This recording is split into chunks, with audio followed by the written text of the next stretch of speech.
एक बार की बात है, महर्षि कंडू घोर तपस्या कर रहा था। उसकी तपस्या को देखते हुए देवराज इंद्र को भी डर लगने लगा था कि कहीं महर्षि कंडू मेरे सिंहासन न छीन ले। इसलिए देवराज इंद्र ने एक अप्सरा को बुलाया जिसका नाम प्रेमलोचा थी। वह देखने में इतनी सुंदर और इतनी खूबसूरत थी कि कोई भी उसे देखकर मोहित हुए बिना नहीं रह सकते थे। उसकी गठिला बदन, चौड़ी कमर, गुलाबी होंठ और नसीली आँखें को जो भी एक बार देख ले तो जीवन में उसे पाने और उससे संभोग करने की लालसा जरूर उत्पन्न हो जाते थे।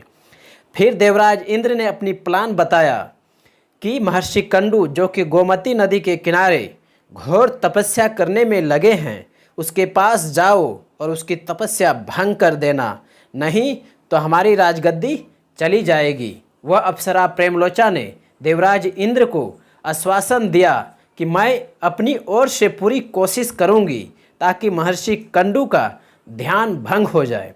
फिर देवराज की आज्ञा से वह अप्सरा प्रेमलोचा महर्षि कंडू के आश्रम आ गई।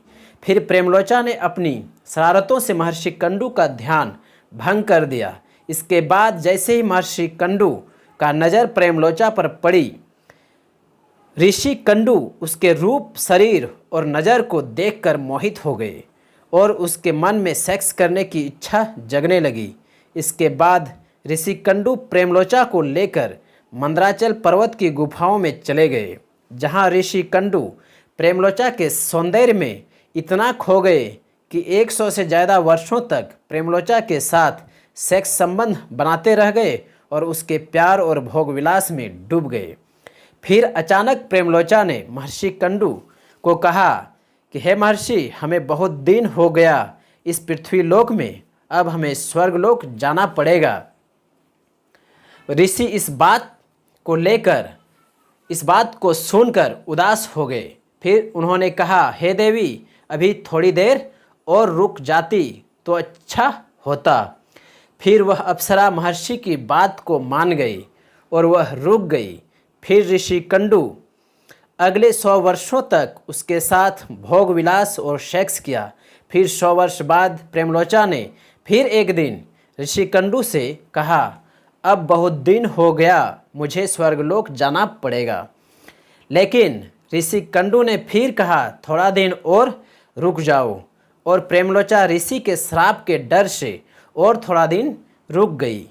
इसी तरह से ऋषि कंडू ने अपने प्रेम और काम वासना की तृप्ति के लिए उस अप्सरा से लगभग 1000 सालों तक सेक्स संबंध बनाए थे। इसके बाद एक दिन संध्या करने का वक्त था तो वह ऋषि प्रेमलोचा से कहते हैं कि संध्या का समय हो गया है, संध्या वंदना करके आता हूँ, नहीं तो धर्म और तप संकट में पड़ जाएगा। तब प्रेमलोचा कहती है, लेकिन आप तो इतने सालों से संध्या वंदना नहीं कर रहे थे, आज क्या जरूरी पड़ गया। फिर ऋषि कंडू कहते हैं, तुम तो सवेरे ही आई हो, आज ही तो मेरे आश्रम में आई हो, मुझे ऐसा लगता है कि तुम मेरा उपहास कर रही हो।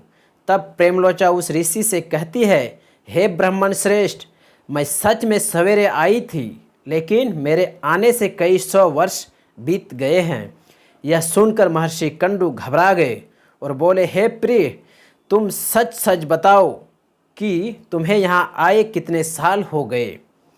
तब प्रेमलोचा कहती है, माफ़ कीजिएगा ऋषि श्रेष्ठ, मुझे यहाँ आए लगभग 950 वर्ष बीत चुके हैं। यह सुनकर ऋषि कंडू हैरान रह गए और मन ही मन सोचने लगे। फिर ऋषि कंडू बोले, हे प्रिय, तुम मेरे साथ मजाक कर रही हो क्या? तुम कब आई हो, सच सच बताओ, मैं आपसे झूठ नहीं बोल सकती। प्रेमलोचा कहने लगी, मैं यहाँ किसी के कहने पर आई थी। फिर ऋषि बोले, जल्दी बताओ, तुम यहाँ किसके कहने पर आई थी? तब प्रेमलोचा कहने लगी, मेरा यहाँ कोई दोष नहीं, क्योंकि आपकी तपस्या से देवराज इंद्र को डर लगने लगा था। उसे यह चिंता सताने लगी थी कि कहीं मेरा सिंहासन ना चले जाए, इसलिए मुझे देवराज इंद्र ने आपके तपस्या को भंग करने भेजा था। अप्सरा की यह बात सुनकर ऋषि कंडू व्याकुल हो गए और कहने लगा, मेरी थोड़ी सी भोग विलास की इच्छा से मेरा 100 वर्षों का तप भंग हो गया, धिक्कार है मुझे। और प्रेमलोचा से कहने लगे, हे पापिनी, जल्दी यहाँ से चले जाओ, नहीं तो मैं श्राप दे दूंगा। इस तरह से ऋषि कंडू ने 100 सालों तक उस अप्सरा के साथ सेक्स संबंध बनाए थे, उसके साथ भोग विलास की जिंदगी जिए थे। लेकिन ऋषि कंडू का जितना तप का फल था, जितनी तपस्या था, वो सब भंग हो गया था, जिससे देवराज इंद्र बहुत खुश हुए थे।